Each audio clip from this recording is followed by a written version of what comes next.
આજે આપણે બનાવીશું સોયાબીનની રેસીપી। ગુજરાતીમાં અમે કહીએ છીએ એનું વડિયોનું શાક।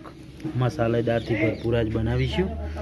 એમાં થોડી જોવે એટલી ડુંગળી લઈ લેવાની, આપણા અનુસાર વધારે ભાવતી હોય તો વધારે લેવાની, ઓછી ગમે તો ઓછી લેવાની। પછી થોડા ટોમેટો કટ કરી લીધો અને ફોર્ચ્યુન કંપનીના સોયાબીન લીધા।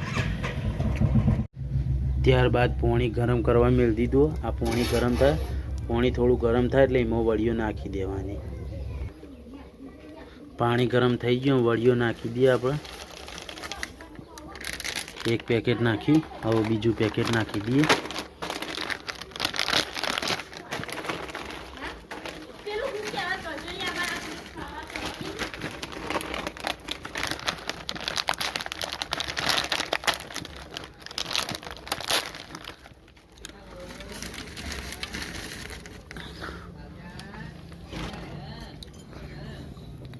હવે એને હલાવી દેવાનું એક વખત। માપનું પાણી સોફ્ટ થઈ જાય સોયાબીન એટલે એને ઉતારી લેવાનું। બસ હવે વડિયો થઈ ગઈ છે, એને એક બાર કાઢીને આપણે ચેક કરીએ તો હવે સોફ્ટ થઈ ગઈ છે। તો હવે આપણે ચૂલા ઉપરથી એને ઉતારી દઈશું। તો હવે એને આપણે થઈ ગઈ છે એટલે ઉતારી લઈએ। એના પછી આપણે બધી વડીઓ બહાર કાઢી દેવાની છે અને વધેલું પાણી ઢોળી દેવાનું છે। આ રીતના બધી બહાર કાઢી લીધી આપણે।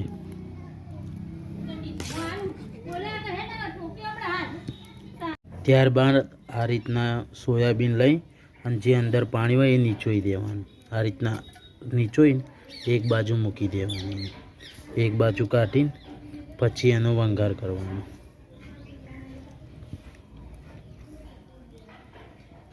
હવે આપણે તેલ ગરમ કરવા મૂકી દીધું છે, ઓછી અગ્નિ છે।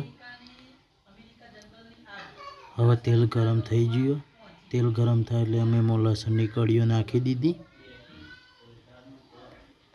હવે લસણ ચડે થોડું, એને હલાવી કાઢવાનું થોડું એક।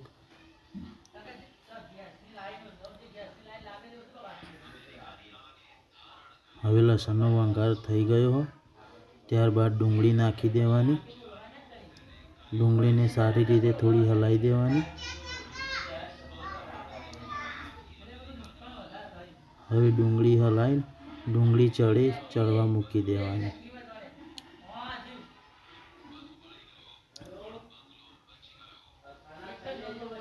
હવે ડુંગળી ચડી ગઈ છે તો ત્યારબાદ એમાં ટોમેટા નાખી દેવાના। ટોમેટા આપણે નાખી દીધા છે અંદર। ફરી મિક્સ કરી લેવાનું એક વખત।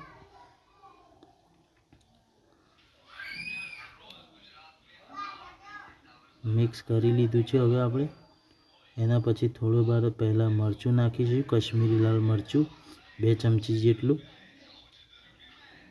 ત્યારબાદ નમક, મીઠું નાખીશું આપણી ભાષામાં।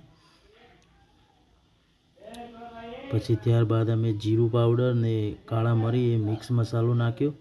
ત્યારબાદ હળદર નાખી દેવાની અડધી ચમચી। પછી એને ફરી સારી રીતે મિક્સ કરી દેવાનું ગરમ મસાલો નાખીને।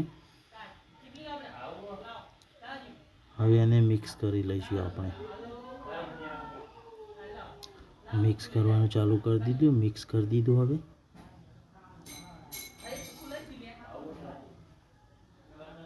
હવે મસાલો ચડી જાય ત્યાર સુધી થોડી વાર શેકાવા દેવાનો ચૂલા ઉપર એમને।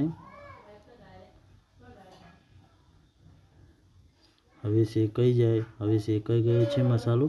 ત્યારબાદ એમાં આપણે સોયાબીન નાખી દઈશું, અમારી ભાષામાં વડિયો। હવે એને સારી રીતે મિક્સ કરી લઈશું।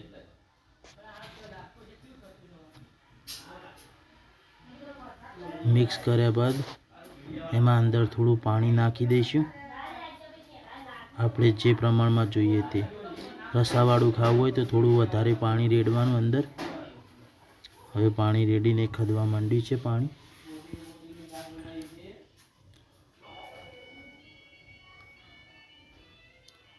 પાણી બરોબર ગરમ થઈ ગયું છે। હવે થોડી વારમાં થઈ જશે આપણી રેસીપી તૈયાર। તો હવે રેસીપી આપણી તૈયાર થઈ ગઈ છે. એમાં કોથમીર નાખી દીધી છે. હવે થોડી વાર લઈને હવે ઉતારી લઈશું એને. તો તમામ મિત્રોને અમે એમ કહીએ છીએ, અમારા વિડીયોને લાઈક કરો, શેર કરો, સબસ્ક્રાઈબ કરો. હવે આ રેસીપી તૈયારી થઈ ગઈ છે સરસ. હવે કમ્પ્લીટ રેડી.